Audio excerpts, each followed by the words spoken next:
Vocês podem observar que o que mais caiu em eletricidade de 2009 para cá, da parte de eletricidade, o que mais caiu foi a parte de eletrodinâmica, tá?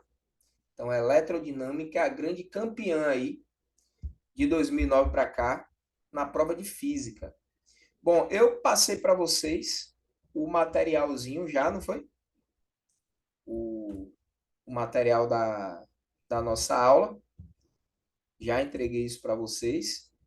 Vocês já receberam, né? Então, já está em mãos.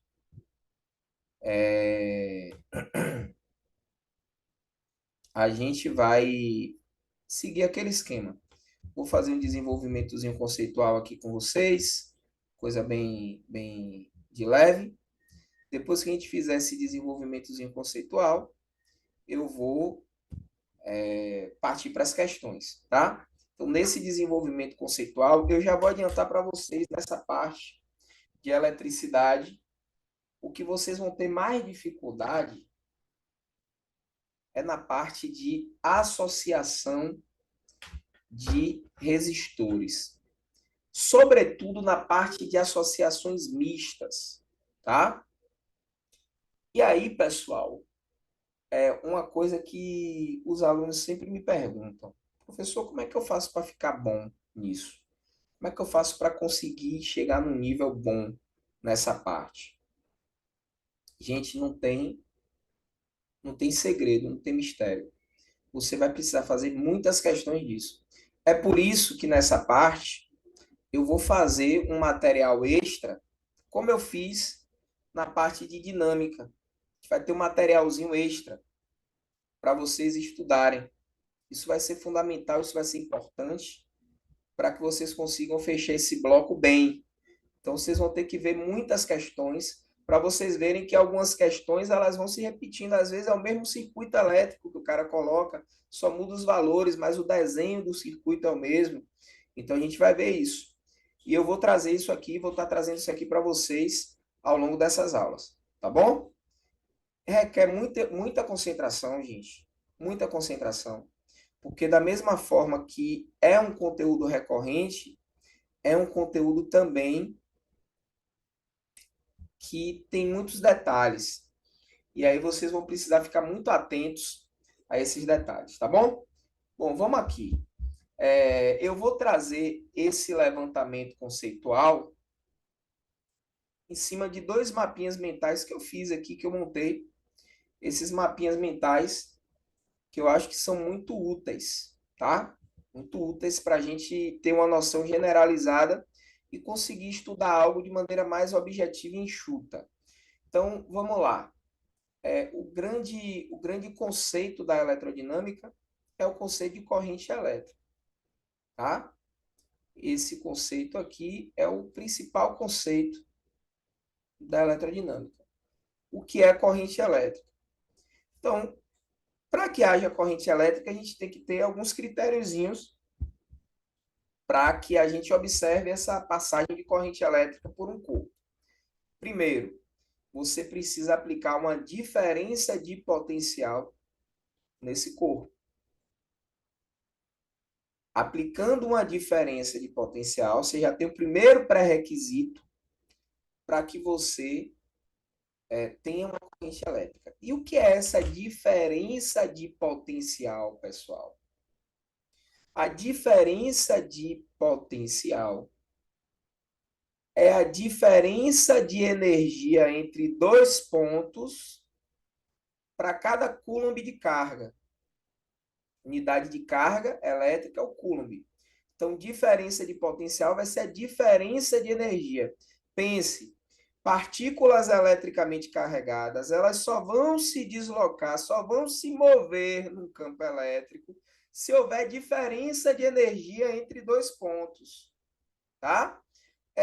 Isso é muito parecido com o conceito de, por exemplo, por que que esse corpo, essa canetinha aqui, se eu soltar essa canetinha, ela cai? Por que que ela cai? Porque eu estou submetendo ela a dois pontos o solo e esse ponto aqui, onde está minha mão, a 2 pontos de energia diferente. É por isso que ela cai, por isso que ela se desloca, por isso que a massa ela vai se deslocar entre 2 pontos de um campo gravitacional. Se esses 2 pontos tiverem a mesma energia, a partícula não vai se deslocar, tá? Ela não vai se deslocar. Ela só vai se deslocar entre 2 pontos cuja energia ela é diferente, tá? Ela vai sair de um ponto que vai estar uma energia indo para outro ponto que vai estar com a outra energia. Bom, dito isso, eu só vou ter diferença de energia entre 2 pontos se eu aplicar entre esses 2 pontos uma diferença de potencial, tá? Ou seja, no jargão popular, uma voltagem. Apliquei essa voltagem entre esses 2 pontos, é o primeiro requisito. O segundo requisito é que eu forme, ao aplicar essa voltagem, eu forme um percurso, um caminho fechado, denominado circuito. Então, se eu tiver um circuito e uma DDP, o circuito é um caminho fechado, uma DDP é uma voltagem, eu vou produzir nesse percurso, nesse caminho fechado, uma corrente elétrica, tá? Então, essa é a corrente elétrica. E a definição da corrente elétrica vai estar associada à quantidade de carga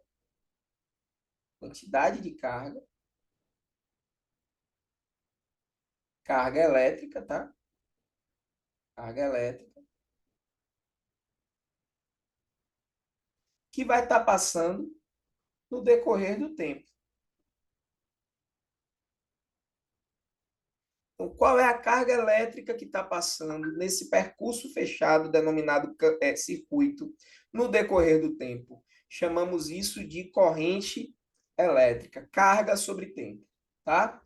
Carga elétrica, aqui, ó, carga elétrica é uma grandeza que sempre será medida, ai meu Deus.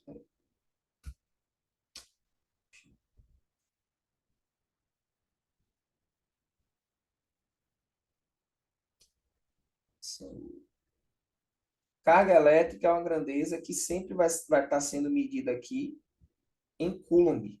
Tá? A unidade de carga no sistema internacional é o Coulomb. Coulomb, que a gente representa através da letra C. Usa a letra C aqui, ó, para representar o Coulomb. Então, o tempo vai estar, a unidade de medida do tempo vai ser o segundo, puxa, segundo que vai estar sendo representado pela letra S. E o nosso izinho aqui é a corrente elétrica. A intensidade da corrente, que vai ser o Coulomb por segundo. A gente vai chamar esse Coulomb de segundo por segundo de ampere. Tá? Isso aqui vai ser um ampere, a unidade no sistema internacional. Vou botar um azinho aqui, né? Que é o que está representando a corrente elétrica. É por isso que vocês já devem ter ouvido falar no dia a dia de vocês sobre a amperagem, ó. Amperagem, qual é a amperagem e tal? É justamente por causa disso, tá? Bom, pessoal, então, é, é, essa é a definição de corrente elétrica. Essa corrente pode ser iônica, ou seja, ela pode ser formada por íons. Esses íons podem ser os cátions ou os ânions, tá? Podem ser os cátions ou os ânions. E essa corrente pode ser elétrica, quando a corrente for chamada de corrente elétrica ou eletrônica, tá? Eletrônica, é melhor até usar eletrônica, você chama ela de uma corrente formada por elétrons. Elétrons. Thalisson, quando é que a corrente é eletrônica? Quando ela é a corrente que passa em materiais condutores, em fios condutores, metais condutores. Então, essa corrente é a corrente exclusivamente de elétrons, tá? Um sólido condutor, como um metal, é uma corrente eletrônica, uma corrente formada por elétrons. E quando é que a corrente vai ser iônica, Thalisson?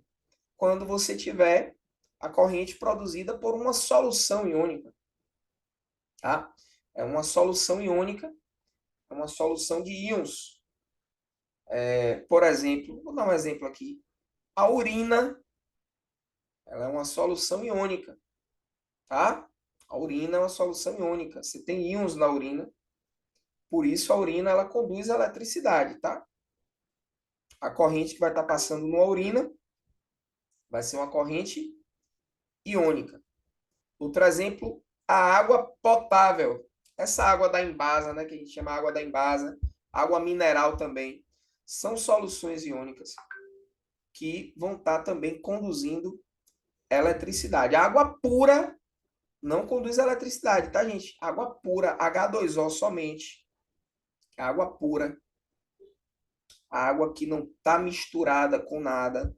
Essa água, ela não conduz eletricidade. Mas a água em solução, que é a água potável, a água que a gente consome no nosso dia a dia, é a água que a gente bebe, a água mineral. Essa água, ela é uma solução iônica, portanto, vai conduzir eletricidade. Beleza? Peguem a visão em relação a isso aí. Bom, além de iônica e eletrônica, eu vou puxar mais duas perninhas aqui para dizer que essa corrente aqui ela pode ser, vou puxar mais duas perninhas aqui, tá? Para acrescentar, ela pode ser uma corrente contínua, contínua, e ela pode ser alternada.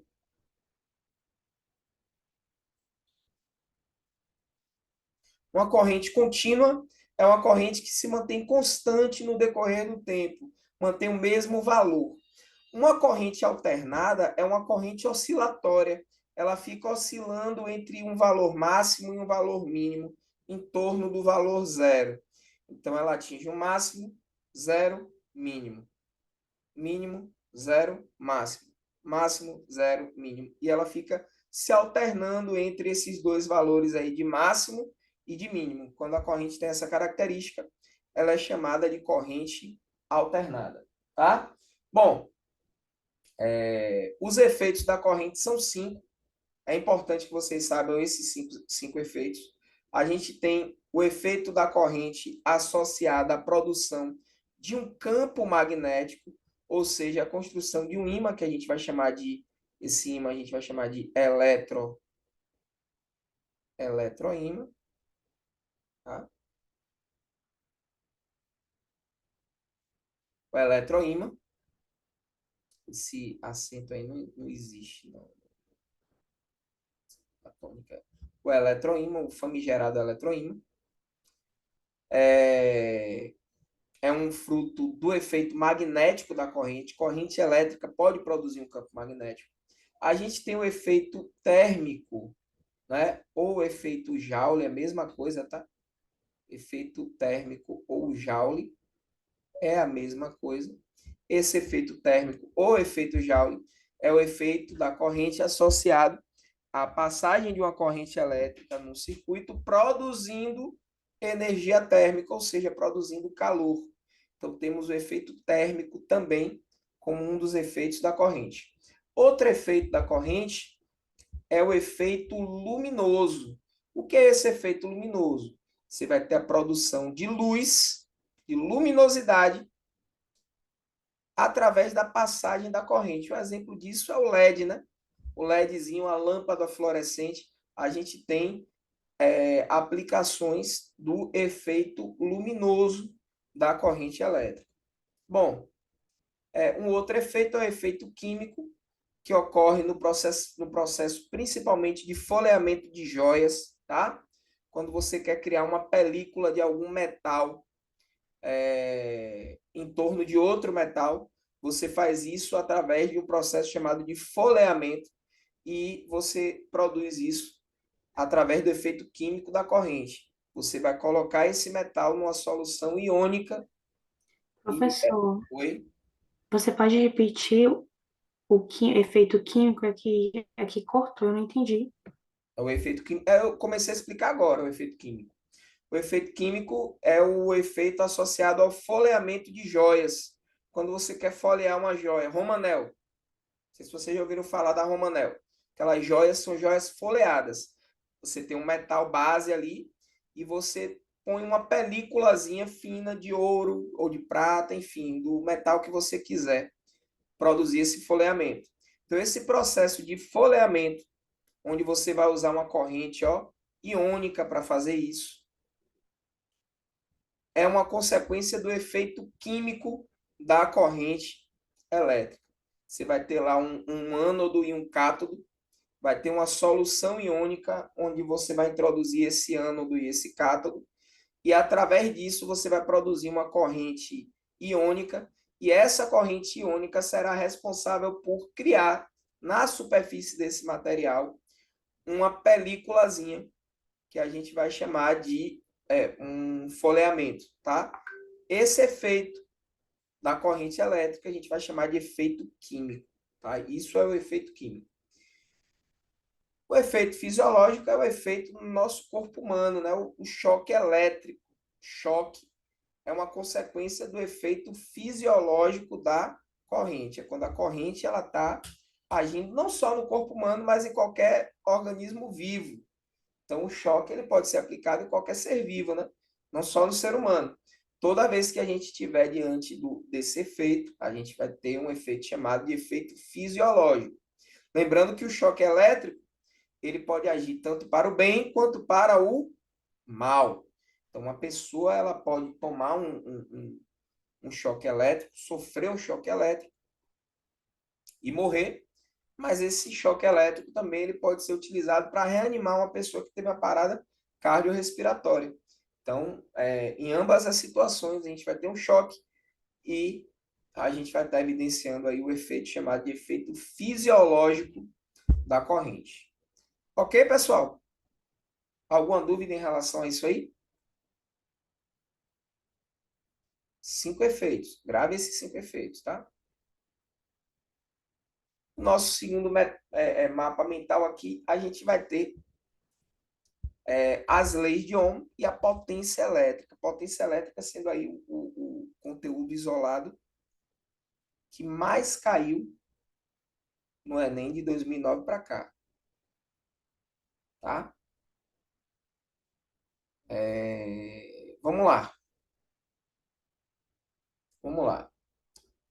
Leis de Ohm são duas.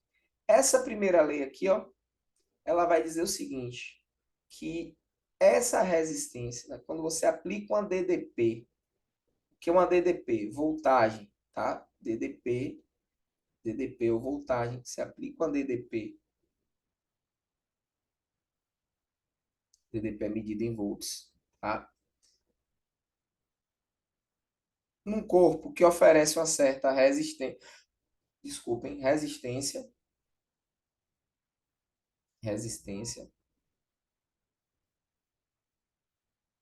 Essa resistência, o que é a resistência? Vamos falar, abrir um parênteses aqui para falar de resistência elétrica.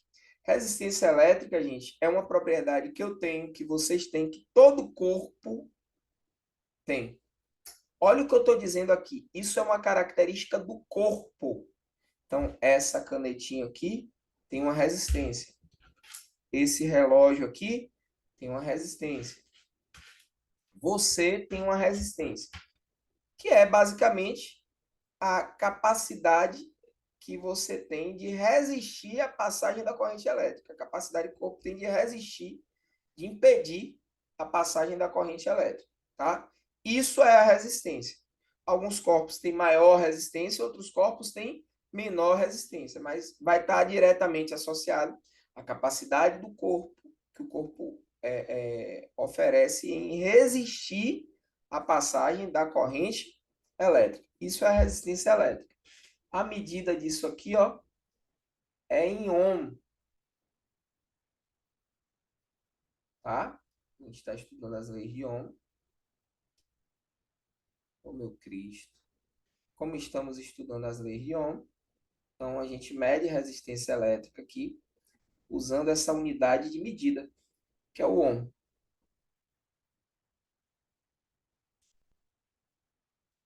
Meu Deus do céu, senhor, o que é isso aqui? Oxi, oxi, oxi, oxi, oxi. Pronto. O ohm parece uma ferradurazinha, gente. É a letra grega ômega, né? Isso aqui é o ohm. Ohm. Como está escrito aqui, ó. Ohm. Então, é a unidade de medida de resistência elétrica. E nosso I aqui é a intensidade da corrente. Então, vamos lá. A DDP é igual ao produto da resistência pela corrente. U igual a R vezes I, o RI. Bom, mas preste atenção e pegue a visão aqui no seguinte, tá? Tem que ficar esperto aqui com uma coisinha. U igual a R vezes I não é a primeira lei de Ohm. Não é. Para isso ser a primeira lei de Ohm, eu tenho que garantir que essa DDP é constante, que essa corrente, ou perdão, que essa resistência é constante para qualquer valor de DDP e qualquer valor de corrente. Lembrando que corrente é medida em ampere, né? Amperagem. Então, qualquer valor de corrente, qualquer valor de DDP, eu vou manter a mesma resistência.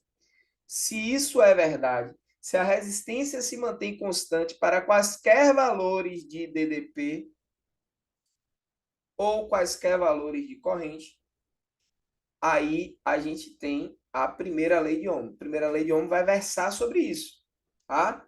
A resistência de um resistor ôhmico, ela é constante para quaisquer valores de DDP e ou corrente aplicados a esse resistor. Toda vez que a gente observar isso, a gente vai estar diante de um resistor que a gente vai chamar de resistor ôhmico. E aqui, pessoal, não sei se vocês lembram quando eu falei lá na cinemática, que era importante a gente enxergar a noção dos gráficos, dos diagramas. Se eu pegar aqui e fizer um gráfico de DDP em função de corrente, então U em função de I, esse gráfico vai dar algo mais ou menos assim, tá? Vai dar algo mais ou menos assim. Uma reta, né? Onde a gente vai ter que o coeficiente angular dessa reta vai ser justamente a resistência elétrica. E aí eu posso pegar e fazer o seguinte, ó. Eu posso jogar aqui, ó, três retas aqui.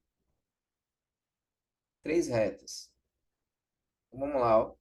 Coloquei três retas aqui no gráfico de DDP. Eu vou chamar daqui de a daqui de B e a última aqui de C. Aí eu posso perguntar para vocês, galera, A, B e C representam a curva de três resistores. Resistor A, resistor B e resistor C. Qual dos três resistores tem maior resistência? Qual dos três resistores tem menor resistência? Vocês saberiam me informar? Qual que tem maior resistência? A, B ou C? Qual que tem menor resistência? A, B ou C? Digitem aí no chat, por favor. Por favor.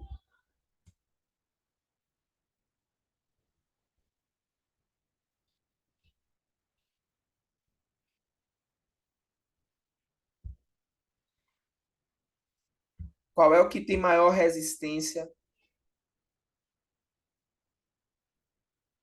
Primeira pergunta é o maior. Qual que tem maior resistência?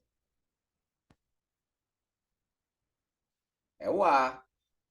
O A, perfeito. O A vai ter maior resistência. Por quê, professor? Porque o A vai ser o que tem a maior inclinação. Então, você já deve ter percebido aqui, ó, que se eu tenho um gráfico aqui, um gráfico de DDP em função de corrente, o R aqui, que é a resistência, representa a inclinação da reta. Inclinação da reta. E essa inclinação da reta tem um significado matemático, né, de inclinação. O R tem um significado matemático de inclinação, coeficiente angular, mas fisicamente representa a resistência. Então, o resistor que tem maior resistência vai ser o resistor A. O que tem menor resistência, portanto, vai ser o resistor C, que é o que tem menor inclinação. Bom, em contrapartida, aquele que tem maior resistência vai dificultar mais a passagem da corrente. O que tem menor resistência vai facilitar mais a passagem da corrente, tá? Então, são coisas, gente, que a gente pode aqui estar conjecturando quando a gente está analisando aqui essa primeira lei de Ohm. Já a segunda lei de Ohm, ela vai versar sobre as características geométricas de um resistor. Então, vai ser algo mais ou menos assim, ó. Imaginem que eu tenho um resistorzinho aqui, ó. Um resistor que eu vou desenhar ele como um resistor cilíndrico, tá, gente? Um resistorzinho aqui cilíndrico, formato do cilindro. Com esse resistor, o que é que o homem percebeu? Bom, ele analisou as características geométricas do resistor. Então, esse resistor cilíndrico aqui, ele vai ter um comprimento que eu vou chamar de L. Ele vai ter uma área aqui, uma área de seção transversal, que eu vou chamar essa área aqui de A. E ele vai ter uma característica aqui que eu vou chamar de ρ, letra grega, que é a resistividade elétrica, tá? Mas vamos lá, o que é cada um desses aqui? Vamos lá. O que Ohm percebeu foi o seguinte, que quanto maior o comprimento desse resistor, maior a sua resistência. Ou seja, esse resistor, essa resistência era diretamente proporcional ao comprimento. O comprimento. Gente, fio longo, maior resistência, ó. Fio longo, maior resistência, maior comprimento, maior resistência. Fio curto, menor resistência, ó. Fio curto, curto circuito, ó. Fiozinho curto, pequeno, menor resistência. E aí você vai ter que associar, ó, menor resistência, maior corrente. Maior resistência, menor corrente. Por quê? Porque a resistência é justamente a dificuldade criada à passagem da corrente. Se você tem uma maior resistência, você vai ter uma maior dificuldade. Logo, você vai ter uma menor corrente elétrica. Se você tem uma menor resistência, você vai ter uma menor dificuldade, logo uma maior corrente elétrica. Mas aqui, se eu tenho um comprimento grande, eu tenho uma maior resistência. Bom, se eu tiver em contrapartida, o homem percebeu que se eu tiver uma maior área, se esse resistor tiver uma área maior, a área maior, eu vou ter uma menor resistência. Então, o homem percebeu que a resistência elétrica ela era diretamente proporcional ao comprimento do resistor e inversamente proporcional à sua área de seção transversal, à sua área de corte. Outra coisa que o homem percebeu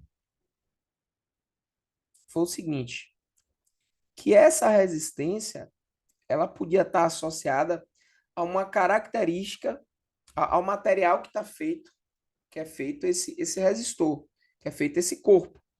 Então, esse resistor pode ser de ouro, ele pode ser de cobre, ele pode ser de ferro, ele pode ser de alumínio, de qualquer material, tá? E cada material vai possuir uma característica específica chamada de resistividade elétrica. E o homem percebeu que quanto maior a resistividade elétrica do material, maior também essa resistência. Ele juntou todas essas informações e transformou numa lei. A resistência elétrica vai ser igual ao produto da resistividade elétrica ρ pelo comprimento L do resistor dividido pela área de seção transversal A. Então, R é igual a ρ L sobre A. Essa é a segunda lei de Ohm. Então, temos duas leizinhas aí para as leis de Ohm. Bom, a gente vai ter também o seguinte. Bom, dito isso sobre as leis de Ohm, a gente vai ter a noção de potência elétrica. Essa aqui é a mais básica. A potência elétrica é igual ao produto da corrente elétrica pela DDP. Então, amperagem vezes voltagem, isso vai dar corrente elétrica. A gente vai ter também uma relação de corrente elétrica, ou de potência elétrica, perdão, de potência elétrica com a DDP e com a resistência. Então, potência vai ser igual a DDP ao quadrado dividido pela resistência. E a potência vai ser a resistência vezes a corrente elétrica ao quadrado. Então, essas são três formas de você calcular a potência elétrica, que é a energia elétrica consumida, produzida, dissipada, né, no decorrer do tempo. Então, potência elétrica, a gente pode dizer que é a energia elétrica dividido pelo intervalo de tempo. No Sistema Internacional de Medidas, né, a gente vai ter potência em watt, a gente já viu isso, energia elétrica vai ter que estar em joule. Só que a gente pode dizer que energia elétrica ela é o produto da potência elétrica pelo intervalo de tempo, minha gente. E aqui eu quero chamar a atenção para um detalhe importantíssimo para vocês, sobretudo quando o contexto é a prova do Exame Nacional do Ensino Médio, quando a gente está falando de Enem. Tem um desdobramento aqui muito importante sobre essa forma, tá? Toda vez que você estiver trabalhando com questões Enem, envolvendo energia elétrica, geralmente essa energia vai estar na unidade de quilowatt-hora. Quando isso acontecer, a potência tem que estar em quilowatt e o intervalo de tempo tem que estar em hora. Quando isso acontecer, a energia vai estar em quilowatt-hora, que é, minha turma, a unidade de medida da nossa conta de luz, né? Conta de energia que você recebe na sua casa é em quilowatt-hora. E é importante você saber, ó, que 1 quilowatt-hora, isso equivale a 3,6 vezes 10 a sexta joule, ou 3,6 megajoules, tá? Como você preferir. Então, 1 quilowatt-hora equivale a 3 milhões e 600 mil joules. Então, essa é a unidade que a gente utiliza para medir a potência elétrica, a energia elétrica, perdão, na nossa rede domiciliar, né? Na conta de luz que a gente recebe em casa, a unidade de medida que vai estar lá vai ser o quilowatt-hora, beleza? Mas para você não se atrapalhar, basta você transformar, né? Você vai transformar de watt para quilowatt, né? A potência. E o intervalo de tempo de segundo, de minuto, você vai transformar para hora, para você achar aí em quilowatt-hora. Tá bom? Galera, já fizemos esse levantamento conceitual. Agora a gente vai ver como é que isso aqui é aplicado nas questões, tá? Como é que as questões elas trabalham esse tipo de conteúdo. Lembrando que eu selecionei quantas questões para trabalhar aqui com vocês? 15 questões. E vou fazer questão de fazer uma aula extra sobre esse assunto aqui também. A gente vai ter uma aula a mais, uma lista extra, né? Sobre esse conteúdo aqui, que ele é muito, muito, muito, muito recorrente, tá, gente? Já caiu algumas vezes. Não foram poucas, não. Beleza?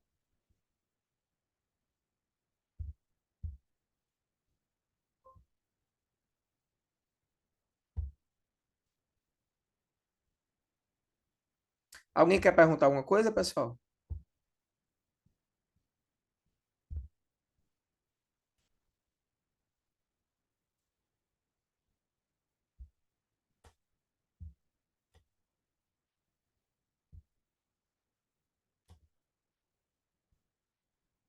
Vocês visualizam a minha tela ainda?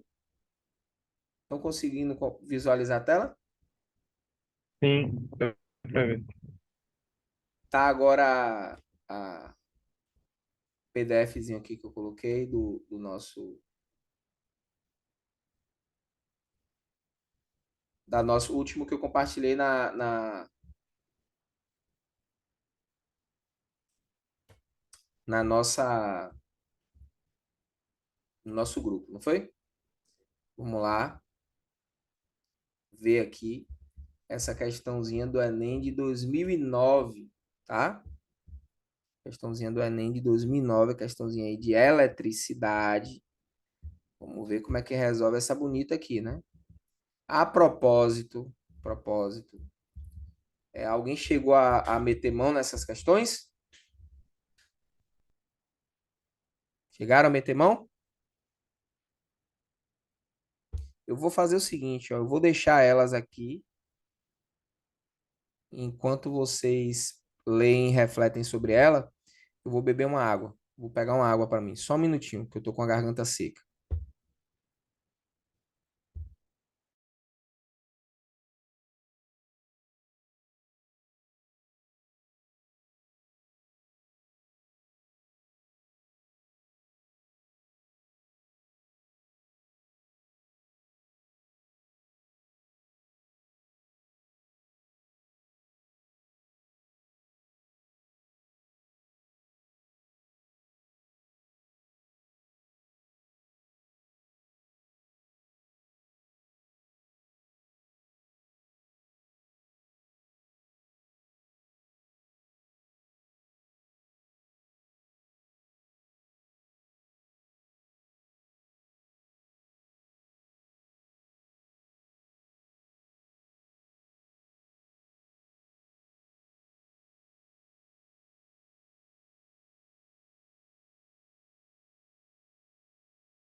Voltei, gente. Um dia minha casa vai ser grande, de modo que quando eu disser assim, pessoal, vou ali beber uma água, eu vou demorar uns 10 minutos, porque a cozinha vai ser tão longe de onde vai estar o lugar que eu vou estar bebendo água que vou demorar para chegar. Mas aqui é pertinho, gente, pertinho.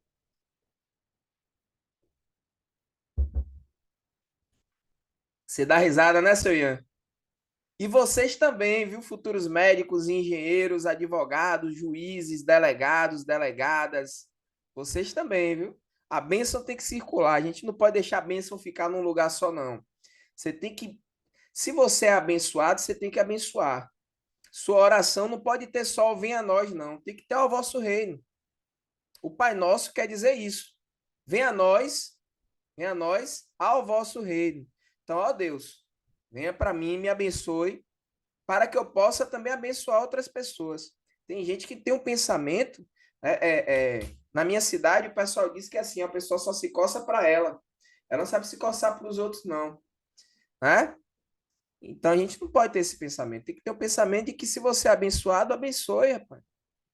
Pense, multiplique isso, né? Se você foi agraciado, passe essa graça para frente também, não é? A gente vê que às vezes algumas pessoas elas são implacáveis com os outros, né? Mas ela quer receber um abono, um afago, mas nunca dá um afago, nunca tem a contrapartida, né? Só quer receber, mas não quer doar. Como é que pode um negócio desse? Desequilibra, né? Desequilibra. Então a gente tem que ter esse pensamento. Aqui eu quero o melhor para vocês. Por quê? Por que que eu quero o melhor para vocês? Porque o melhor para vocês também vai ser o melhor para mim. Se todos vocês passarem numa universidade pública, no curso dos sonhos de vocês, para mim isso vai ser o quê? Lindo, maravilhoso, que é um sinal de que o meu trabalho surtiu o efeito desejado por vocês, tá? Quando chegar no final do ano que vocês começarem a me mandar mensagem dizendo, professor, eu fiz as questões e fui lembrando de você, fui lembrando das suas aulas, das suas dicas e tal, isso para mim vai ser maravilhoso, isso vai ser lindo. Então, se eu quero ser abençoado, eu tenho que abençoar também, gente. A bênção tem que circular, não fique com a bênção só para você não, viu? Ajude, passe adiante. Vamos lá. Questãozinha do Enem aí 2009, tá? Vamos delimitar aqui. Vamos delimitar. Nessa situação, entre as informações listadas, aquelas essenciais para se determinar quantos e ou quais aparelhos de ar-condicionado são precisos para manter, com lotação máxima, a temperatura interna do auditório agradável e constante, bem como determinar a espessura da fiação do circuito elétrico para a ligação desse aparelho são. Então, quais são, dentre essas informações listadas, quais são né, essenciais para determinar a quantidade de aparelhos que eu preciso manter ligado, né, com a lotação máxima, e a espessura da fiação do circuito elétrico para a ligação desses aparelhos.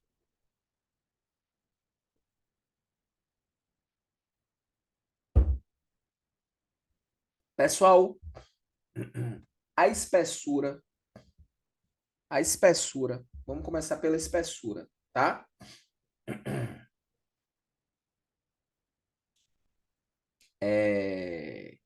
Vamos ler o texto da questão toda, né? Manual de instruções de aparelho de ar-condicionado apresenta a seguinte tabela com dados técnicos para diversos modelos. Considere que o auditório possua capacidade para 40 pessoas, cada uma produzindo uma quantidade média de calor e que praticamente todo o calor que flui para fora do auditório o faz por meio dos aparelhos de ar-condicionado, tá? Então, olha o que eu quero, são três vírgulas, né? São três vírgulas aí. Eu quero manter a temperatura interna do auditório agradável e constante, bem como determinar a espessura da fiação, ok. Então, o que é que a gente vai precisar levar em consideração? O que é que a gente vai precisar levar em consideração? Pessoal, observem. Para a gente trabalhar logo a parte de eletricidade aqui, que compete principalmente a eletricidade, e ficar logo de boa, eu vou destacar isso aqui, ó. Determinar a espessura da fiação do circuito elétrico.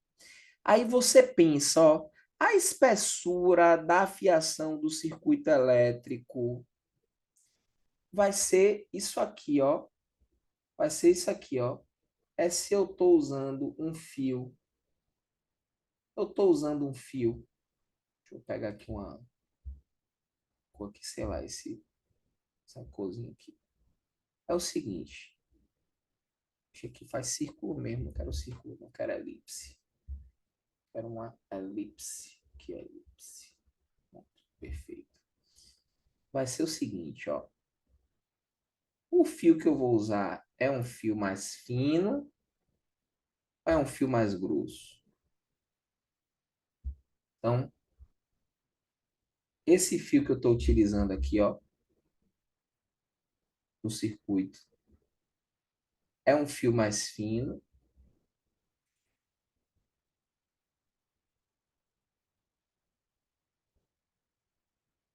ou um fio mais grosso?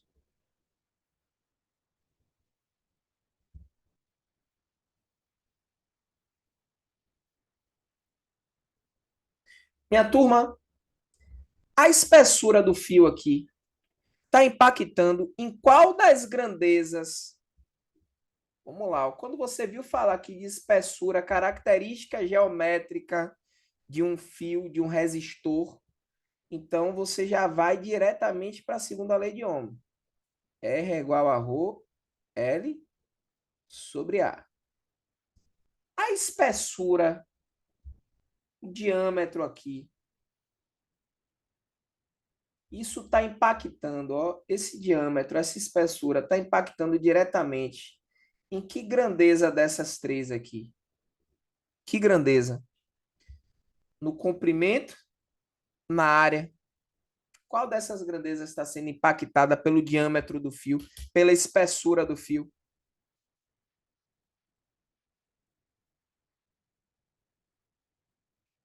Perfeito, Ian. A área, menor diâmetro, menor área, menor espessura, menor área. Maior espessura, maior área.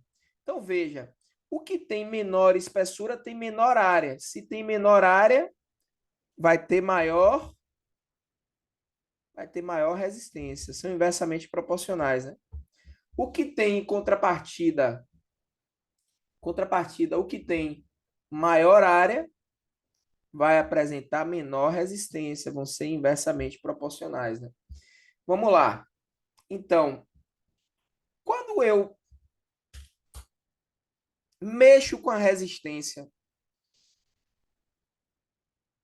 Quando eu manipulo a resistência, automaticamente você tem que pensar assim, ó. É a resistência. Está oferecendo resistência ao quê? Quando você pensar em resistência elétrica, pense nisso aqui que eu estou te falando, ó. Isso está oferecendo resistência ao quê? É ao que isso está oferecendo resistência? O que é que lhe vem na cabeça? O corpo está oferecendo uma resistência. Uma resistência ao quê? Ele está resistindo ao quê? O que é que vem depois desse o quê? Na sua cabeça? Me diga aí no chat ou abra o microfone e fale.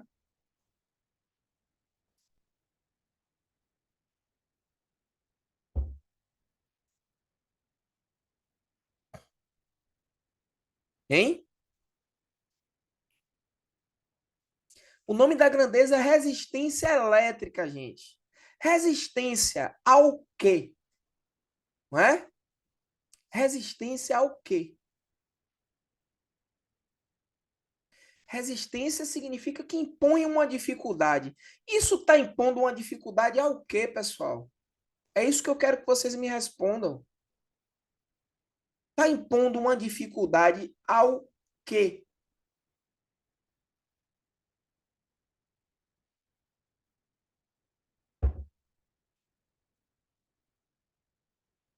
Perfeito. Só tem Ian hoje aí nessa aula, gente? Perfeito, Ian. A corrente. A corrente. Então, ó, se eu estou mexendo numa característica geométrica, né, que é a espessura do fio, se eu estou decidindo se eu vou pegar um fio mais grosso ou um fio mais fino, isso vai estar implicando numa mudança da resistência. E se eu estou mudando a resistência, automaticamente isso vai estar associado ao quê, pessoal? A corrente elétrica. Bom, então eu já elimino aqui, ó, três alternativas. Eu elimino a letra A, eu elimino a letra C e elimino a letra D. Sobraram duas. E aí, pessoal, ó, e aí? Eu vou utilizar. Vamos lá, agora vai ser a vazão de ar ou a capacidade de refrigeração? É a vazão de ar ou a capacidade de refrigeração do ar-condicionado? O que é que eu vou ter que levar em consideração aí? Se eu quero manter a temperatura interna do auditório agradável, o que vai fazer com que eu mantenha a temperatura interna do auditório mais agradável é a vazão de ar ou a capacidade de refrigeração? Qual dessas duas aí? Capacidade de refrigeração, né? A capacidade de refrigeração. Veja que um ar-condicionado que tem uma maior capacidade de refrigeração, ele vai ser um ar-condicionado que vai ter uma capacidade de manter a temperatura interna mais agradável.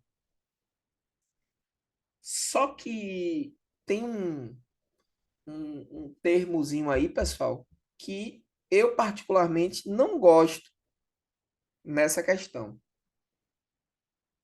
tá? É essa palavra agradável. O agradável é uma coisa muito subjetiva, né? É muito subjetiva. Eu, por exemplo, eu dou aula agora numa escola na rede estadual, que é uma dessas escolas novas aí que o governo, né, entregou. Não sei se vocês acompanharam isso, né? Mas o governo do estado ele construiu escolas novas aí e tal, e reformou muitas escolas também. E a escola que eu estou dando aula agora no estado é uma escola dessas novas. A estrutura da escola, gente, é uma coisa assim de outro mundo. Coisa assim. Hoje eu estava no laboratório de física fazendo os experimentos com os alunos, né? Inclusive, eu até postei uns stories hoje sobre um experimento que eu estava fazendo lá, que chama de ampola de Crookes. É um experimentozinho que ele comprova que radiação ela exerce pressão, que radiação eletromagnética ela transfere quantidade de movimento, né? E nessas escolas, todas as salas de aula, todas as salas de aula, todos os ambientes da escola, eles são climatizados, tem um ar-condicionado. E aí eu chego na sala, eu boto o ar-condicionado lá no 17. Deixo lá no 17 mesmo. Porque eu sou uma pessoa muito calorenta. Para mim, o 17 é agradável. Meus alunos, eles estão na sala de aula ali com o casaco, porque para eles o 17 não é agradável. Então, essa palavra agradável aí, eu acho que é uma palavra que não foi bem empregada. Porque para uma pessoa, por exemplo, para você que não gosta de uma temperatura muito baixa, a temperatura baixa pode ser algo não agradável. Você pode preferir uma temperatura um pouco mais elevada, né? Então, acho que essa palavra agradável aí não foi muito bem empregada no texto dessa questão, não. Dito isso, o que sobrou para a gente aqui para marcar foi a letra E, né? A lição dá para errar uma questão dessa? Não, não dá para errar a questão desse tipo, tá? Não dá. Essa questão 2 aqui também, gente, pelo amor de Deus, tá? Pelo amor de Deus. Observa, ó. Foca no comando. Presta atenção. Não tem distrator, não tem nada nessa questão aqui, ó. Questãozinha bem direitinha, ó. Bem direitinha. Ó, tá? Questãozinha bem direitinha. Ó lá, ó.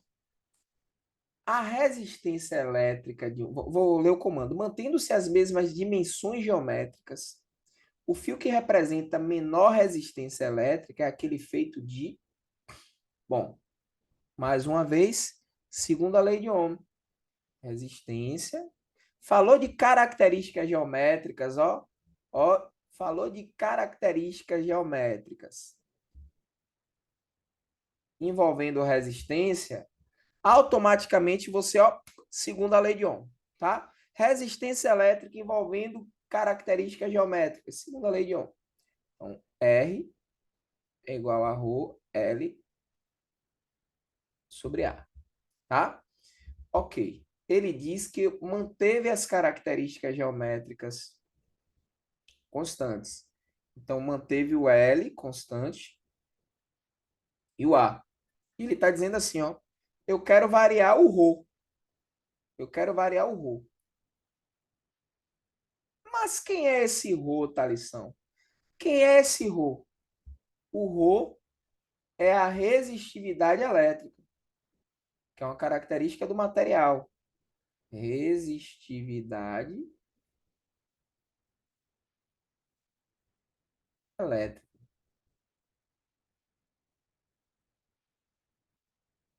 O ρ é a resistividade elétrica. Vamos lá, ó. Aí o que é que a gente quer aqui, ó? A resistência elétrica de um fio é determinada pelas suas dimensões e pelas propriedades estruturais do material. A condutividade elétrica, a condutividade ρ caracteriza a estrutura do material de forma que a resistência de um fio pode ser determinada conhecendo-se L, o comprimento do fio, e A área de seção reta. A tabela relaciona o material à sua respectiva resistividade em temperatura ambiente. Tá? Então, observe que essa tabela aqui, ela vai estar trazendo, na realidade, uma... Ela vai estar trazendo uma... uma relação que vai ser a seguinte. O fio, eu tenho uma tabela de condutividade. A condutividade, o macete que vocês vão precisar aqui para resolver essa questão é entender condutividade como algo que é o inverso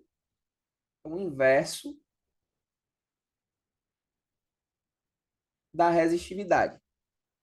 O que é que isso significa, Thalisson? Significa dizer o seguinte, que o material que tem maior condutividade é aquele que vai oferecer menor resistividade, tá? Em contrapartida, o que tem menor condutividade vai ser o que vai oferecer maior resistividade, vai ter maior resistividade, tá? Ou seja, em contrapartida, o que tem menor condutividade vai ser o que vai oferecer maior resistência. Logo, o que tem maior condutividade vai ser o que vai oferecer menor resistência, tá? Já que condutividade é o inverso de resistividade. Então, você lê aqui, por exemplo, o ferro, ele tem o ferro aqui, ó, é o material que tem menor resistividade, menor condutividade. Logo, você pode dizer aqui, ó, que vai ser o material de maior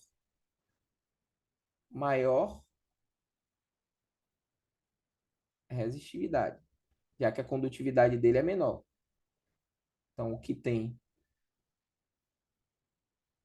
tem menor condutividade vai ter maior resistividade. Em contrapartida, a prata é o material que tem a maior condutividade. Vai ter maior condutividade, vai ter menor resistividade.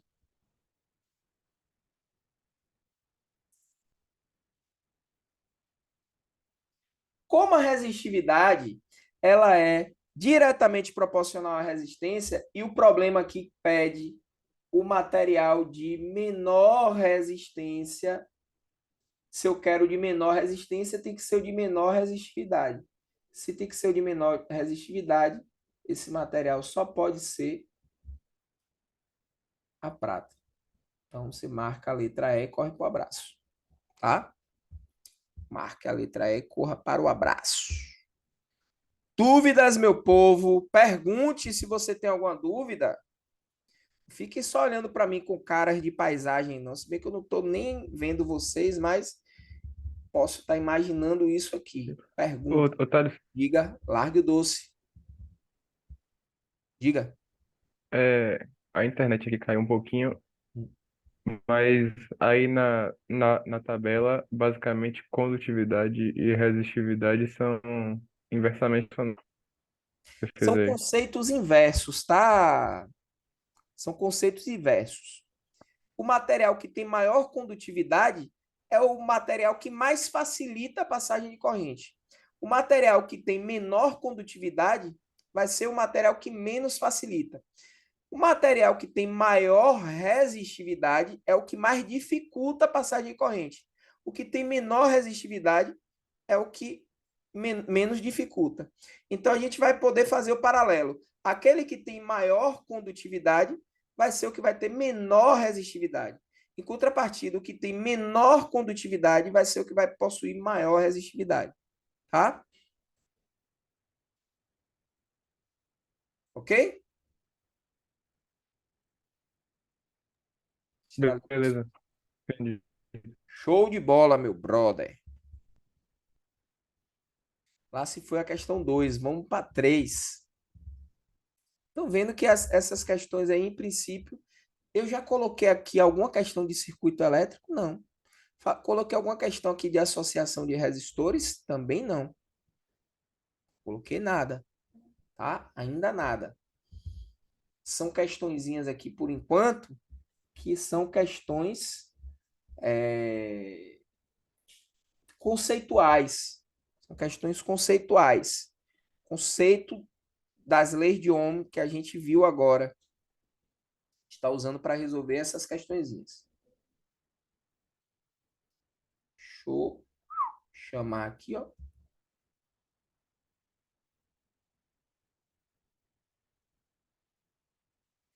Para que o detector funcione adequadamente como indicado no texto, quais devem ser as características desses parâmetros? Então, eu quero que o detector funcione adequadamente, como mencionado no texto. Tem que ler o texto. Detector de mentiras consiste em um circuito elétrico simples, do qual faz parte o corpo humano. A inserção do corpo humano no circuito se dá do dedo indicador da mão direita até o dedo indicador da mão esquerda. Dessa forma, certa corrente elétrica pode passar por uma parte do corpo. Um medidor sensível, que é um amperímetro, revela um fluxo de corrente quando uma tensão é aplicada. No entanto, a pessoa que se submete ao detector não sente a passagem da corrente. Se a pessoa mente, há uma ligeira alteração na condutividade de seu corpo, o que altera a intensidade da corrente detectada pelo medidor. No dimensionamento do detector de mentiras, devem ser levados em conta os parâmetros. A resistência elétrica dos fios de ligação, a tensão aplicada no circuito e a resistência elétrica do medidor. Ok. Para que o detector funcione adequadamente, como indicado no texto, quais devem ser as características desses parâmetros? Então, a resistência elétrica dos fios de ligação, a tensão aplicada no circuito e a resistência elétrica no medidor, elas devem ser o quê? Devem ser o quê? Bom, a gente vai ver ali que, primeiro, para a resistência dos fios de ligação, tem duas possibilidades. São três coisas que a gente vai estar analisando aqui, né? Três coisas a gente vai estar analisando. Primeiro, a gente vai estar analisando a resistência dos fios de ligação, a gente vai estar analisando a resistência interna do medidor e a tensão aplicada, tá? São três parâmetros aqui, ó. Só você pode até destacar isso aqui se você quiser, ó. Quais são os parâmetros? A resistência elétrica dos fios de ligação, a tensão aplicada e a resistência elétrica do medidor. São esses os três parâmetros. Então, a resistência elétrica dos fios, ela tem que ser pequena ou grande? Pô, pessoal, observe, toda vez que se você monta um circuito, você monta um circuito em que no circuito tem algo que tem que ser o foco. O foco do circuito é algo. Nesse caso, veja que o corpo humano faz parte desse circuito, não é? O corpo humano está fazendo parte desse circuito. Tudo que for secundário, no caso do detector de mentiras, o foco é o corpo humano. Tudo que for secundário não pode exercer influência no objeto de medida. O objeto de medida está no corpo humano.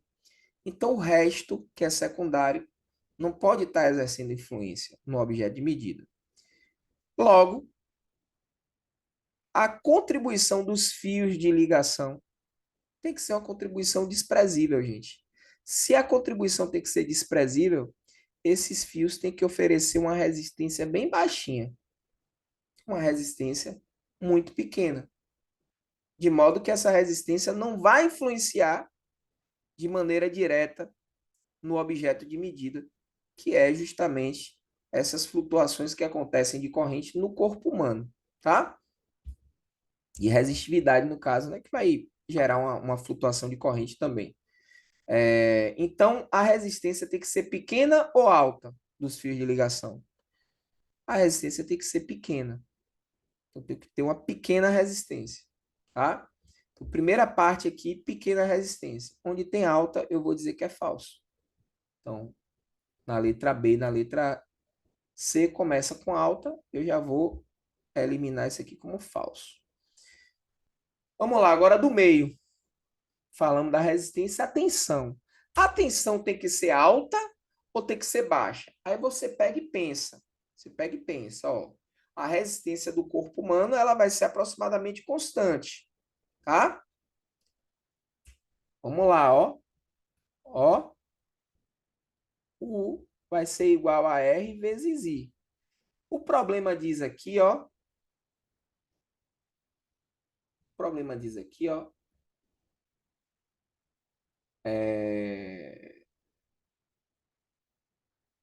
Quando, olha aqui, ó. No entanto, A pessoa que se submete ao detector não sente a passagem da corrente. Gente, se a pessoa não sente a passagem da corrente, significa dizer que a corrente é baixa. Claro que a corrente tem que ser baixa. Por que que essa corrente tem que ser baixa? Tem que ser baixa porque a pessoa não pode tomar choque. Você está botando a pessoa no detector de mentiras ali. Se a pessoa está tomando choque, isso vai deixar a pessoa, de certa forma, estressada. E se esse choque vai estressar a pessoa, o que você vai estar medindo ali vai perder totalmente o valor, não vai ter validade nenhuma, né? Então, essa corrente tem que ser baixa. Se essa corrente tem que ser baixa, eu posso usar uma tensão alta? Não posso, né? Porque a tensão e a corrente, elas vão ser diretamente proporcionais. Então, se eu estou usando a corrente baixa, tem que ser com a tensão baixa, tá? Logo, onde ele fala aqui das letras que sobraram, onde ele fala de alta tensão, eu posso desprezar. Eu já posso desprezar aqui, ó, a letra A e a letra D também. E aí, sobra a letra E. Pequena resistência dos fios de ligação, pequena tensão aplicada e resistência interna desprezível do medidor. Aí você, se você está anotando alguma coisa aí, ó, você pode anotar essa observação aqui, ó, que eu vou colocar aqui para vocês.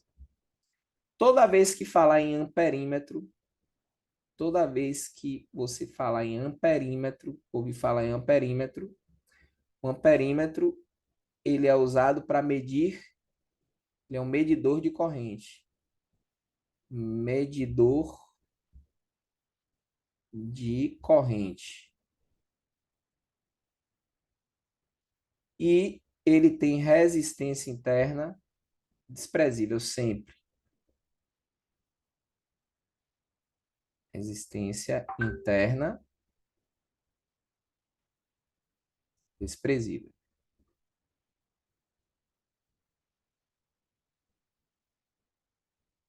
Ok, minha turma? Beleza? Então, nossa alternativa correta aí é a letra E. Letra E. Essas questões teóricas a gente tem que tomar um cuidado, porque a gente tem que analisar cada parte da alternativa. Cada partezinha da alternativa deve ser analisada, tá? Mas o bom é que se você analisou a primeira parte, com a primeira parte você já consegue descartar alternativas. Então, o bom dessas questões teóricas é isso aí. Você pode analisar parte por parte e, inclusive, você pode analisar, por exemplo, você poderia analisar a última parte. Se você já lembrasse, ó, pô, amperímetro tem que ter resistência interna muito pequena, desprezível. Então, onde tivesse dizendo que a resistência interna do amperímetro tinha que ser alta, você já podia descartar também. Você já pode ir analisando pelo ponto que você se sente mais seguro da questão, tá? Estão vendo que as questões aqui estão predominantemente teóricas, né? Predominantemente teóricas, muita questão teórica. Ó, já vai vir uma questão de cálculo aqui já a partir da quinta, mas a maioria das questões sendo mais questões teóricas, tá?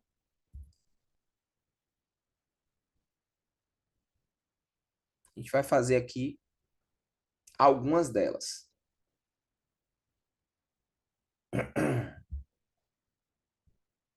Estamos na quarta agora, né? Quarta questãozinha aqui, Enem para pessoas privadas da liberdade, né? O Enem PPL, famoso Enem PPL, tá? Ah, professor, vocês vão notar uma coisinha aí, mas enfim, é, é uma coincidência, tá? Coincidência das questõezinhas que a gente pegou. Vamos lá, ó. É, Caso o usuário não siga essas recomendações e ocorra o dano previsto, a consequência para o funcionamento do computador será de que? Vamos lá, ó. Vamos lá. O Manual de Instruções do Computador apresenta as seguintes recomendações para evitar que o cabo de alimentação de energia elétrica se rompa. Opa, ó. Opa. Ao utilizar a fonte de alimentação, acomode adequadamente o cabo que vai conectado à tomada, evitando dobrá-lo. Ao conectar ou desconectar o computador da tomada elétrica, segure o cabo de alimentação pelo plug e não pelo fio. O que é que você quer? Você quer evitar é, que o cabo se rompa, né? Gente, se o cabo se rompe, vamos lá, ó, vamos lá. Qual é a condição? Qual é a condição para que o computador funcione? Tem que estar passando por ele, você tem que aplicar nele uma DDP num caminho fechado. Porque essa DDP no caminho fechado vai fazer circular nesse computador uma corrente elétrica. Se o cabo rompe, você tem uma descontinuidade no circuito. Se você tem uma descontinuidade no circuito, ficou aberto. Circuito aberto. Se o circuito está aberto, não vai passar o quê? Corrente. Essa é muito óbvia, pessoal. É muito óbvia. Se não tem, se não tem o cabo, se o cabo partiu, não tem corrente. Vejam, lembrem do que eu falei logo no slide. A condição para que você tenha corrente elétrica é qual? A condição para que você tenha corrente elétrica é que você tenha um caminho fechado, denominado circuito, e que você aplique nesse caminho fechado uma DDP. Veja que se você não tem DDP, não tem corrente. E que se você não tem um caminho fechado, você também não tem corrente. A partir do momento que o cabo se rompe, que você parte o cabo, o caminho deixa de ser fechado e passa a ser um caminho aberto. Se o caminho está aberto, não vai ter corrente. Ah, então essa é a consequência. Ok? Letra E. Letra E. Alguma dúvida? Dá para errar essa questão da lição? Não, isso é noção básica, gente. Noção básica, pelo amor de Deus, não erra esse tipo de questão. Tá? Vamos lá. Ó, um nanofio, utilizando as aproximações propostas, possui resistência elétrica de...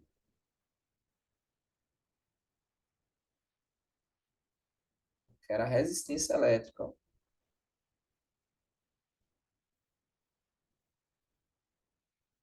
Galera,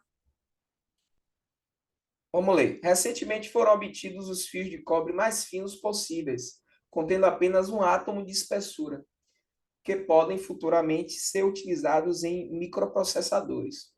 O chamado nanofio, representado na figura, pode ser aproximado de um pequeno cilindro de comprimento 0,5 nanômetros,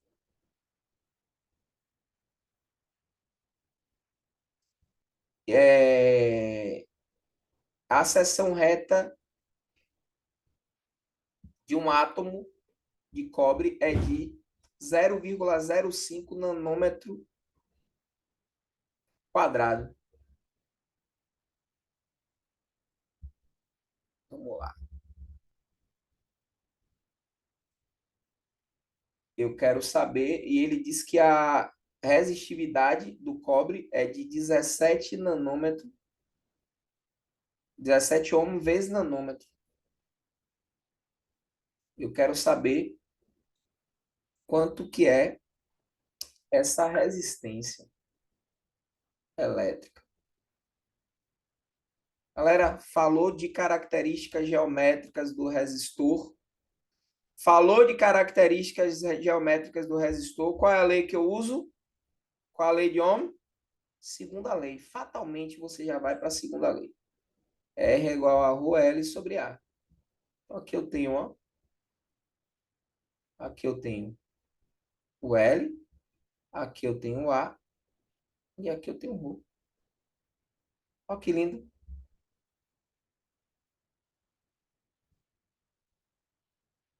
R é igual a ρ.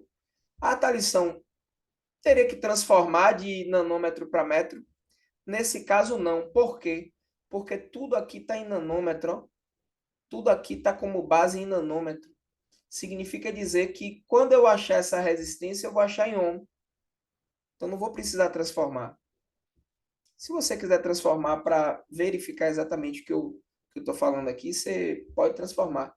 Mas não há necessidade. Então, vou fazer 17, que é o ρ.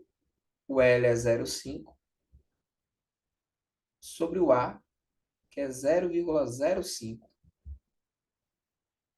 Então, R vai ser igual a 0,5 dividido por 0,05.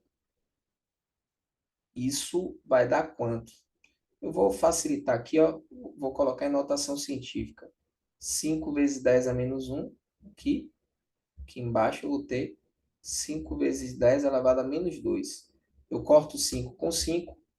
O R vai ser igual a 17 vezes 10, né? Potências, divisão de potências iguais. Eu conservo a base e subtrai os expoentes. Aí vai ficar menos 1 menos 2.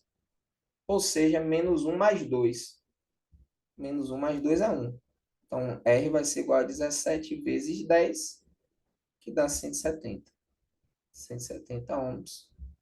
Alternativa correta, letra E.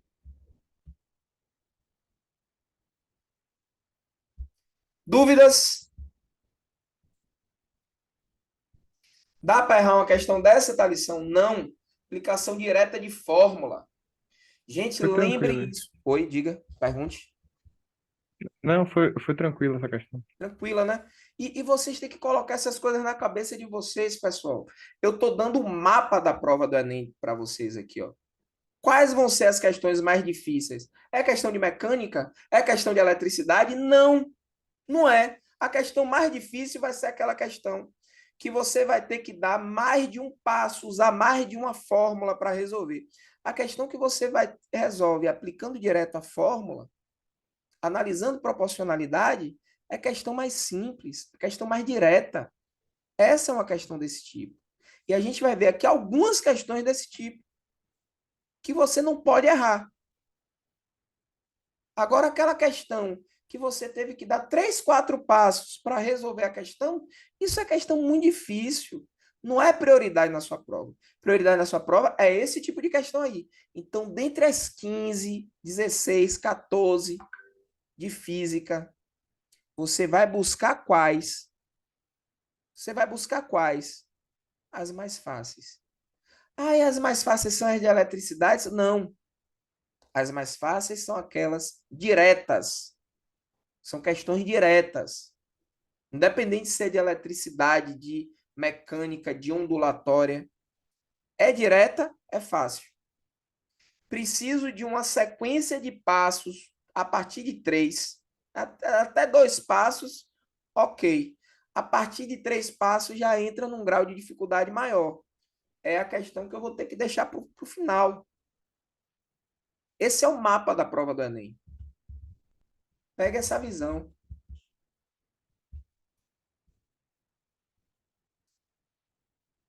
Questão B6, perdão. Questão mente. Questão 6. O corpo humano sofre com esse fenômeno de descarga elétrica, comportando-se como um condutor, pois, vamos lá, no território brasileiro existem períodos do ano que apresentam queda na umidade do ar, fazendo com que o ar fique bastante seco. Nessa época, é comum observar que as pessoas, ao saírem do carro e tocarem a maçaneta da porta, levam pequenos choques elétricos. Gente, isso acontece, por exemplo, em lugares que a umidade é muito grande, tá? Que é muito pequena, perdão. Muito pequena mesmo. Por exemplo, Brasília, que tem um clima seco. Quem já foi em Brasília aí, gente? Alguém aí já foi em Brasília?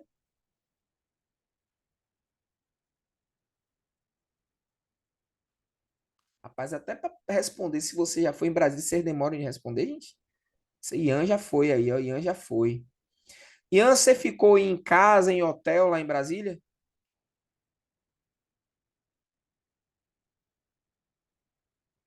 hotel. Não sei se você notou isso, Ian. Você é um cara observador. Não sei se você percebeu isso, mas as maçanetas dos hotéis em Brasília geralmente são de madeira. Você notou isso? Maçaneta de porta. Não tem maçaneta metálica. Aqui em Salvador, não. Aqui em Salvador é muito comum você ter a maçaneta metálica. Mas em Brasília, as maçanetas geralmente são de madeira. Por quê? Porque a madeira é um péssimo condutor de eletricidade, né? E o metal é um excelente condutor. Então, o acúmulo de eletricidade estática no metal é muito maior do que na madeira. Significa dizer que, observe, locais, gente. Ui, meu áudio caiu aí, não, né? Locais que a umidade é baixa, os corpos se eletrizam, permanecem eletrizados por mais tempo. Se a umidade do ar é baixa, o corpo material permanece eletrizado por maior tempo, com carga por maior tempo. Se o lugar tem uma umidade alta, aí essa eletrização se esvai muito facilmente, porque a água vai ser responsável por é, escoar essa carga, tá? A água vai ter essa finalidade. E aí, nos lugares que você tem uma umidade menor, você tem menos água no ar. Logo, esse escoamento de carga elétrica acumulada num condutor, ele vai demorar mais. É por isso que se a maçaneta for de metal, você vai ter uma chance grande de você tocar naquela maçaneta ali e tomar um choquezinho. Por quê? Porque tem carga, muita carga acumulada ali e não tem água para poder escoar essa carga, tá? Então, o que acontece é isso. Vamos lá.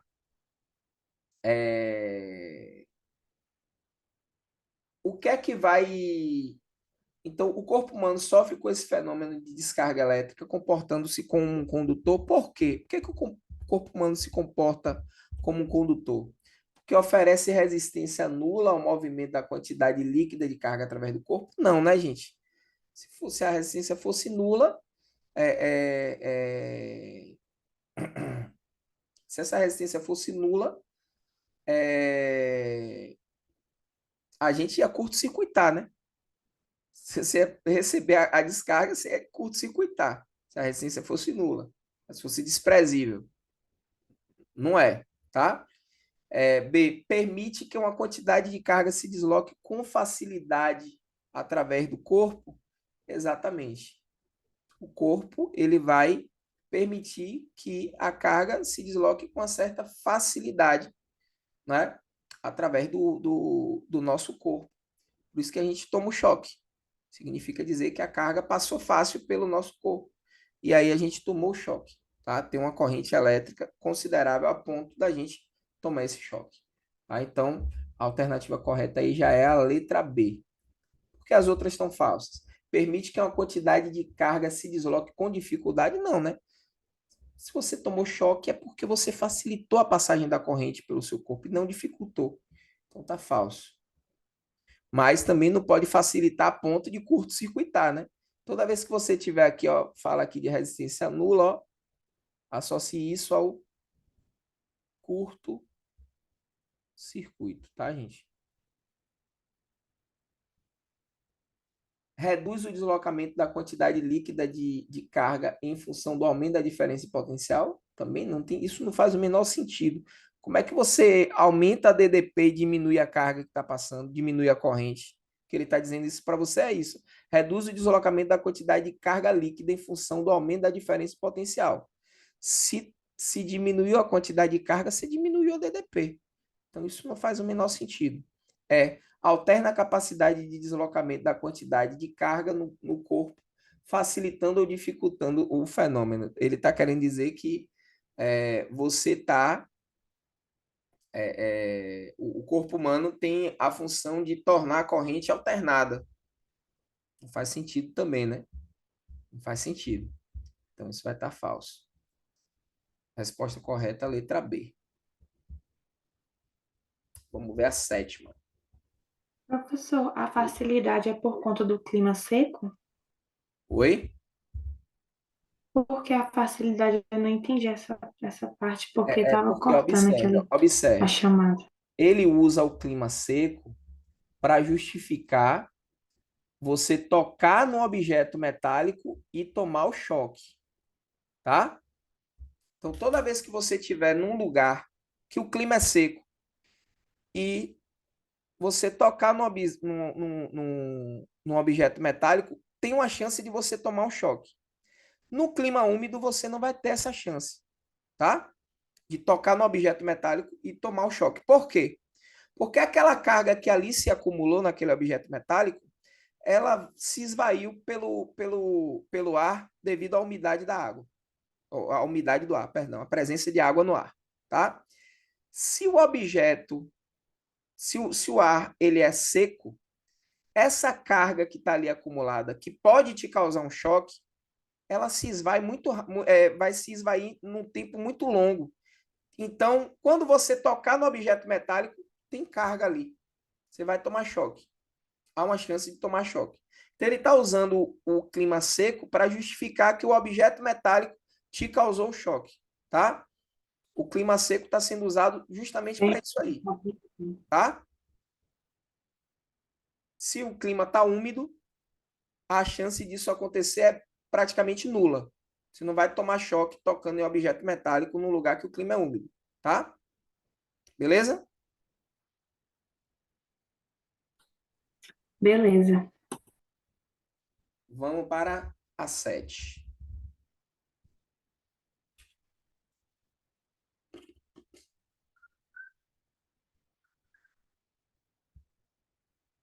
Qual a intensidade máxima de corrente elétrica que passou pelo corpo dessa pessoa? Massa, questão topper. O choque elétrico é uma sensação provocada pela passagem de corrente elétrica pelo corpo. As consequências de um choque vão desde um simples susto até a morte.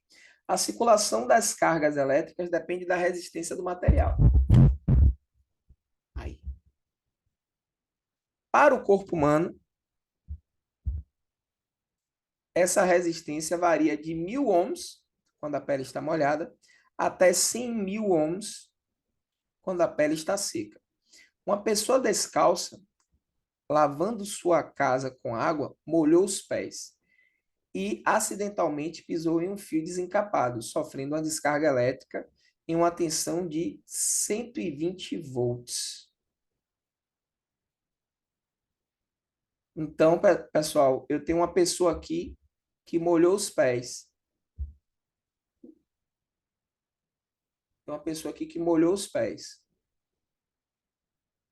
Se ela molhou os pés, ela está com a pele molhada. Se ela está com a pele molhada, a resistência é de 1.000 ohms.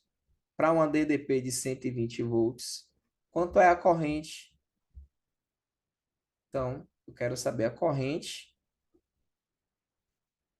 para uma resistência de 1.000 ohms e uma DDP de 120 volts. Por que que eu não usei 100.000, professor? Só usei o 1.000. Porque a pele está molhada. E aqui ele tem um também, ó, gente, ó, mesmo que ele não dissesse que a pele estava molhada, você ia usar mesmo assim. Por quê? Porque ele quer a intensidade máxima de corrente.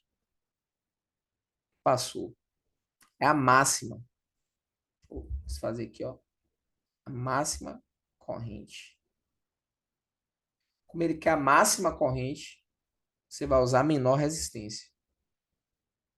Tá? Vamos lembrar? Primeira lei de Ohm, né?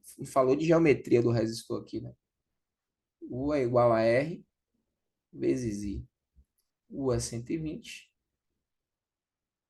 R é 1.000, I é o que você deseja calcular. Então, I vai ser igual a 120 sobre 1.000. Isso vai dar 0,12 ampere. Aí você olha lá, ó, só tem resultados em só tem resultados em ampere, só pode ser 8,3 ou 833.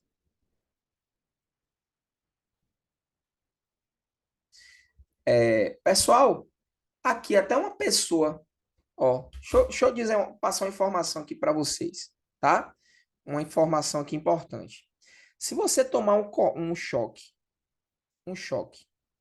a partir de 600 miliamperes, olha o que eu estou te falando. Se você tomar um choque com a corrente a partir de 600 miliamperes,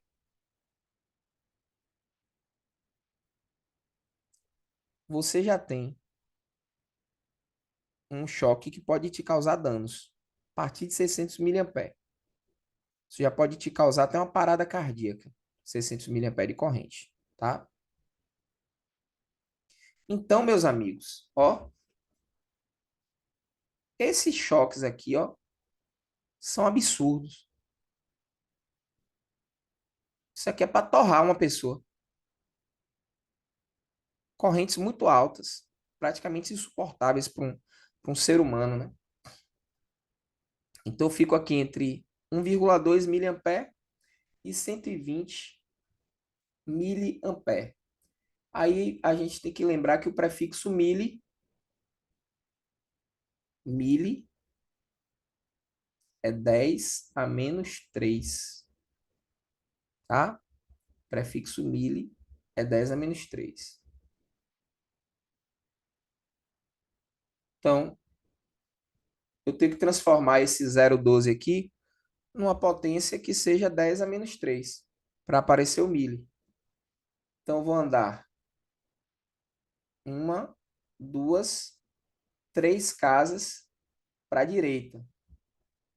Andando três casas para a direita, esse I aqui vai ficar 120 vezes 10 a menos 3 ampere. Só que o 10 a menos 3 é o prefixo mili. Então, o I vai ficar 120 miliampere. Resposta correta, letra B. Ah, tá falsa também. Ok, minha turma.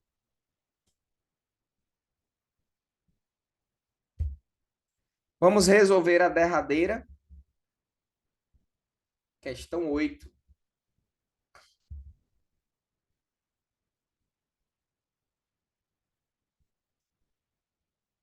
Ele deu um gráfico de corrente em função da DDP.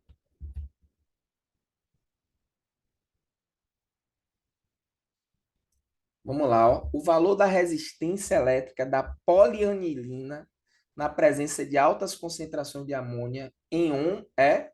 Então, eu quero uma resistência elétrica.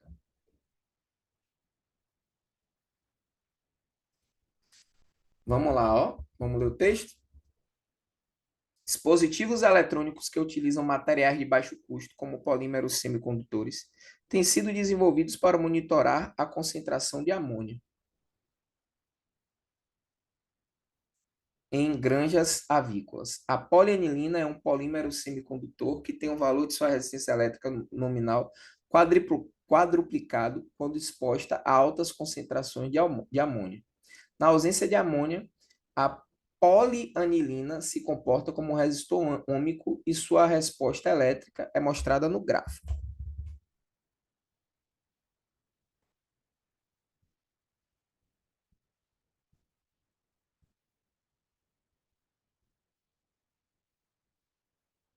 A polianilina é um polímero semicondutor que tem o seu valor de resistência elétrica nominal quadruplicado quando expostas a altas concentrações de amônia.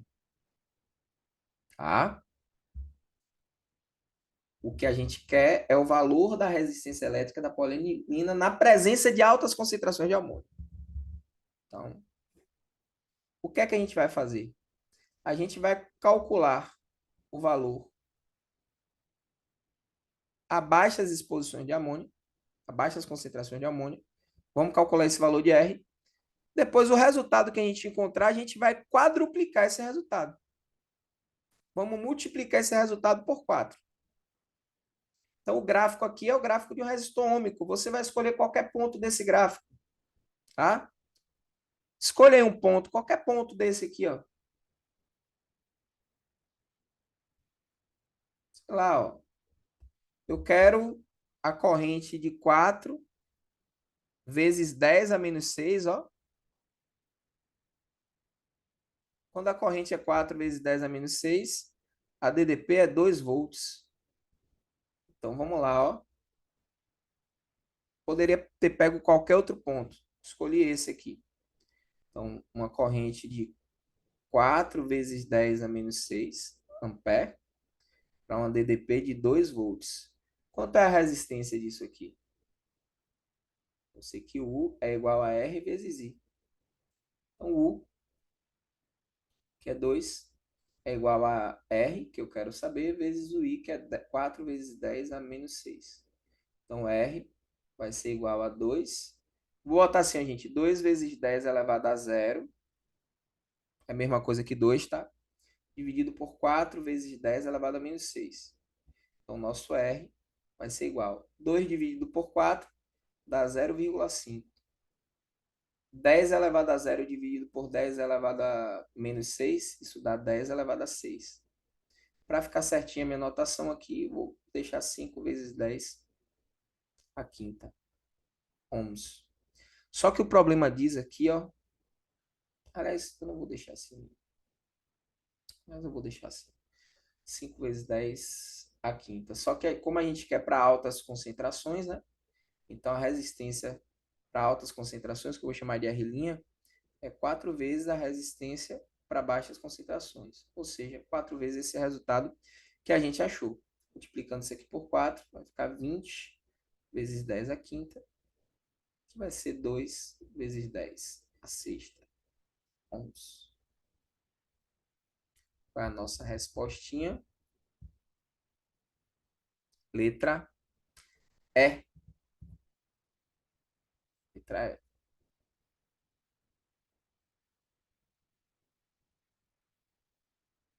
Notem que tinha um 5 vezes 10 a quinta, ó. Tinha um 5 vezes 10 a quinta.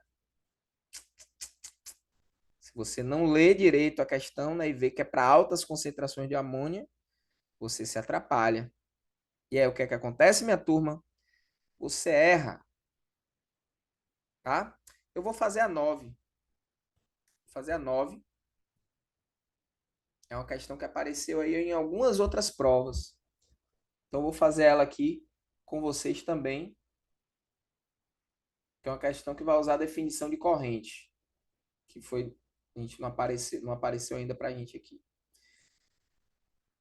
Quando a bateria está completamente carregada, o tempo máximo em minutos, opa, ó,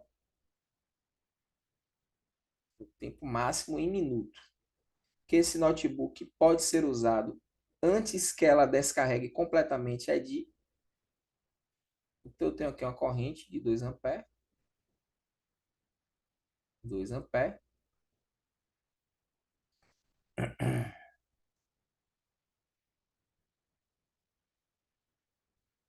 Eu quero um intervalo de tempo.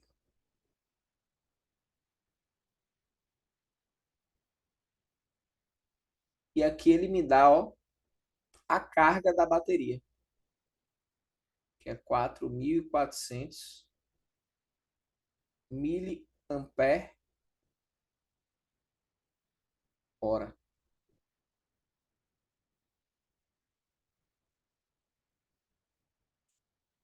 Miliampere hora. Deixa eu botar esse miliampere aqui mais bonitinho. Miliampere hora.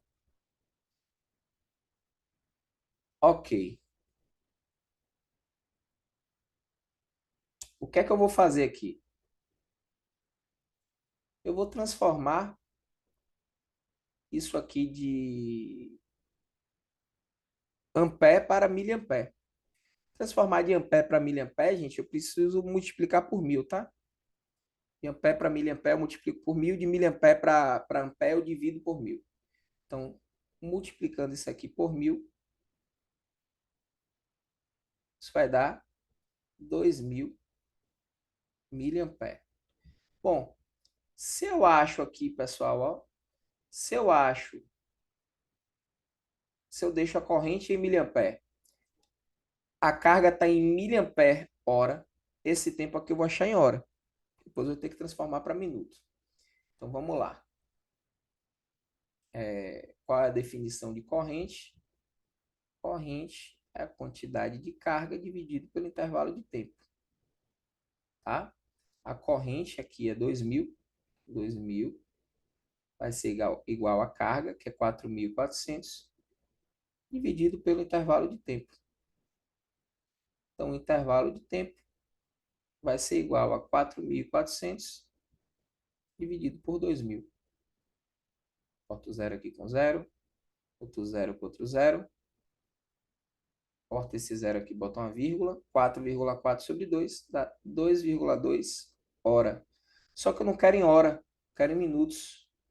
Eu vou fazer 2,2 vezes 60. 2,2 vezes 60. Isso é a mesma coisa que 22 vezes 6. 6 vezes 2 é 12. Vai 1. 6 vezes 2 é 12 e 1. 13. 132 minutos. É a resposta, letra C.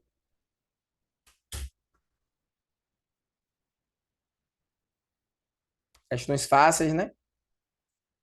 Perceberam que essa lista aí está recheada de questões que vocês não podem errar. É inadmissível vocês errarem essas questões. Se você quiser um curso concorrido no Enem, se esse for o seu objetivo, foca nesse tipo de questão, não erra esse tipo de questão, refaz esse tipo de questão, tá? Fica bem fera, craque, dominando. Beleza, minha turma linda? Beijão, tá? Encerramos essa aula aqui. Beleza, Até a César. próxima. Boa noite para todos.